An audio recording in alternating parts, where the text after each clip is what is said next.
കടങ്ങൾ മാറുന്നതിന് അത്ഭുതം മൈത്രേയ മുഹൂർത്തത്തെക്കുറിച്ചാണ് പറയുന്നത്. ജൂലൈ മാസത്തെ മൈത്രേയ മുഹൂർത്ത സമയത്തെക്കുറിച്ചാണ് ഇത്. അറിയാതെ പോകരുത്. വേദജ്യോതിഷം അനുസരിച്ച് വളരെ ശുഭകരമായ സമയമാണ് മൈത്രേയ മുഹൂർത്തം.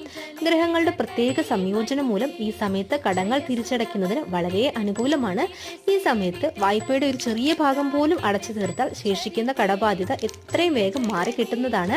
മൈത്രേയ മുഹൂർത്ത സമയത്ത് കുലദൈവങ്ങളോടും ഗണപതി ഭഗവാനോടും മുരുക ഭഗവാനോടും പ്രാർത്ഥിച്ച് ഒരു പേപ്പർ കവർ എടുത്ത് ലോൺ അല്ലെങ്കിൽ കടത്തിന്റെ പേരെഴുതി പറ്റുന്ന തുക 10-20 രൂപ കോയിൻ അതിലിട്ട് മാറ്റിവെക്കുക.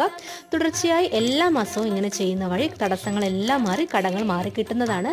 കടങ്ങളെല്ലാം തിരിച്ചടയ്ക്കാൻ സാധിക്കുന്നതാണ്. കവറിൽ മാറ്റിവെച്ച കോയിൻ ഒന്നുകിൽ കടം തിരിച്ചടയ്ക്കുന്നതിന് അല്ലെങ്കിൽ അന്നദാനത്തിനൊക്കെ വേണ്ടി ഉപയോഗിക്കാവുന്നതാണ്. ഒരിക്കലും വഴിപാടിനായിട്ട് ഉപയോഗിക്കരുത്. 2025 ജൂലൈ മാസത്തെ മൈത്രേയ മുഹൂർത്ത സമയം ഇവിടെ കൊടുത്തിട്ടുണ്ട്. ജൂലൈ 7 ജൂലൈ 18 ആണ്.